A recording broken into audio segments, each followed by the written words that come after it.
Mutton তো সকলেই খায়, এরকম সেদ্ধ মটন খেয়ে দেখবেন, অসাধারণ, চটপট চটজলদি রান্না হয়ে যাবে। দেখুন রেসিপিটা। মাংসটা ধুয়ে জল ঝরিয়ে নিয়েছি। পেঁয়াজ কুচি, রসুন, কাঁচা লঙ্কা, টমেটো, নুন আর হলুদ দিয়ে আমি প্রেসার কুকারে দিয়ে দিচ্ছি। সেদ্ধ হওয়ার জন্য গরম জল দিয়ে দিলাম। এবার 1 চামচ সর্ষের তেল আর গোটা গরম মশলা দিয়ে প্রেসার কুকার আটকিয়ে 2খানা ছিটি দিয়ে নেব। 2 চামচ টক দই নিয়ে তার ভিতরে সামান্য নুন আর চিনি দিয়ে ফেটিয়ে নেব।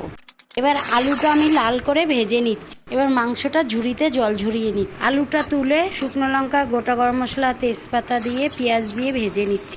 2 চামচ পেঁয়াজ বাটা, পরিমাণ মতো হলুদ আর নুন দিয়ে নেড়ে নিচ্ছি। আদা বাটা, জিরে বাটা, রসুন বাটা দিয়ে আবার 1 মিনিটের মতো নেড়ে নিচ্ছি। ফেটানো টক দই আর কাশ্মীরি লঙ্কার গুঁড়ো দিয়ে আবার নেড়ে চেড়ে নিয়ে মাংসটা আলুটা দিয়ে ভালো করে কষিয়ে মাংসের স্টুটা দিয়ে কষিয়ে জল দিয়ে ঢাকা দিয়ে দেবো। মিট মশলা দিয়ে নামিয়ে ফেলবো। আপনিও তৈরি করে ফেলুন।